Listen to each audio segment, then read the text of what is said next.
तो बच्चों प्रश्न नंबर 4 आपका कह रहा है 10 सेंटीमीटर त्रिज्या वाले एक वृत्त की कोई जीवा केंद्र पर एक समकोण अंतरित करती है, निम्नलिखित के क्षेत्रफल ज्ञात कीजिए।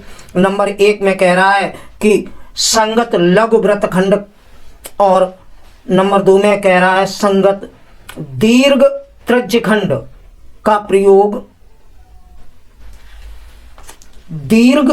संगत दीर्घ त्रिज्यखंड का मान हमें ज्ञात करना है। तो बच्चों प्रश्न में जो दिया गया है उसके अनुसार हम देखते हैं। प्रश्न में दिया गया है कि 6 सेंटीमीटर त्रिज्या वाले एक वृत्त की कोई जीवा केंद्र पर कोण जो समकोण अंतरित करती है, यानी कि उसकी त्रिज्या जो है आपकी 10 सेंटीमीटर है और थीटा जो है वो आपका 90 अंश है। यानी कि हम लिखते हैं वृत्त की त्रिज्या स्मॉल r बराबर 10 सेंटीमीटर, और कोण जो बात कर रहा है समकोण की, तो थीटा बराबर आपका 90 अंश होगा। बच्चों अब बात आती है पहले भाग में वो कह रहा है कि संगत लघु वृत्तखंड का क्षेत्रफल ज्ञात करना है। तो हम लिखेंगे संगत लघु वृत्तखंड का क्षेत्रफल। तो बच्चों हमें सूत्र मालूम होना चाहिए। लघु वृत्तखंड का क्षेत्रफल का जो सूत्र होता है वो बच्चों संगत लघु वृत्तखंड का क्षेत्रफल pi r square theta upon 360 minus r square sine theta बटे 2। तो बच्चों अब मान लगा देंगे हम। पाई का मान बच्चों प्रश्न में कह दिया है कि 3.14 लगाएंगे, प्रश्न में दिया गया है। तो पाई का मान 3.14 इंटू आर हमारा 10 का वर्ग और इंटू थीटा बच्चों 90 बटे 360 माइनस 10 का वर्ग बटे 2 इंटू साइन 90।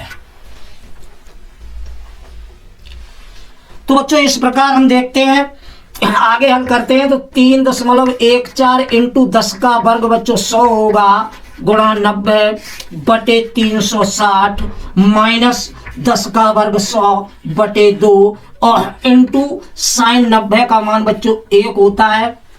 तो हम देखते हैं कि अगर हम इसे काट दें, 0 से 0 काट दें तो 9 चौक 36 और 4 से 100 काट दें 25 बार। यहाँ बच्चों देखते हैं तो ये हमारा 50 बार कट जाएगा। तो अब हमारा रह जाएगा कि 3.14 गुणा 25 और माइनस 50 एकन 50।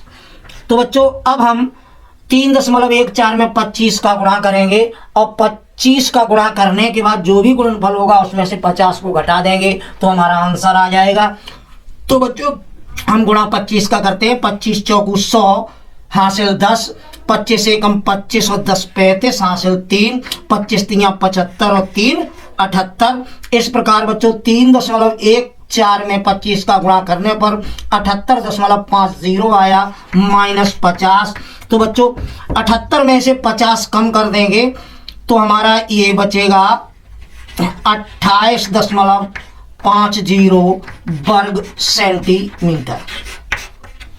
तो बच्चों इस प्रकार हमारा संगत लघु वृत्तखंड का क्षेत्रफल जो है 28.50 वर्ग सेंटीमीटर आया।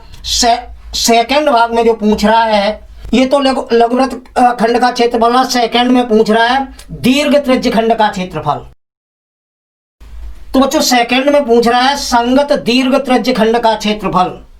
तो हम लिखेंगे संगत दीर्घ वृत्तखंड का क्षेत्रफल।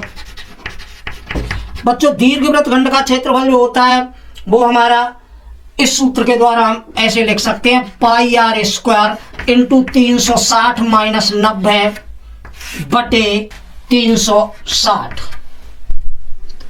तो बच्चों पाई का मान हम 3.14 गुणा 10 का वर्ग यानी कि आर हमारी 10 थी और गुणा 360 में से 90 घटा देंगे तो बच्चों हमारे 270 आएंगे बटे 360। बच्चों 0 से 0 कट जाएगा।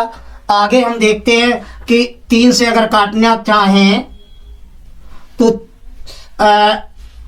9 तिया 27 और ये सीधा सीधा बच्चों 9 से काट देते हैं। 9 तिया 27 और 9 चौक 36।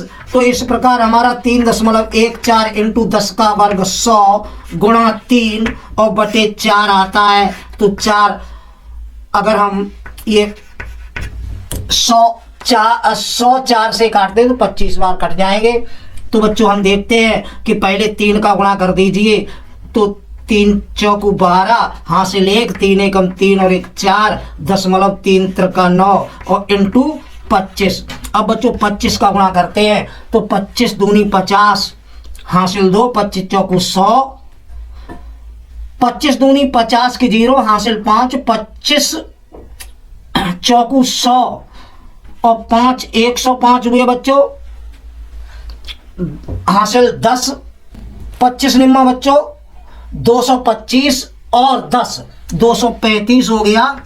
तो इस प्रकार हमारा जो ये आएगा 235.50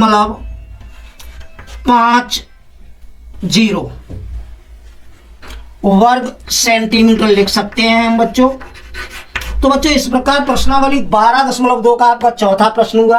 बच्चों 5वां और 6वां प्रश्न इस एक्सरसाइज तौर पर आपके लिए है, इन्हीं प्रश्नों पर आधारित है। आप उन्हें एक्सरसाइज तौर पर हल करेंगे। यदि कोई समस्या आती है तो आप हमें कमेंट करेंगे, हम उसका सॉल्यूशन अवश्य भेजेंगे।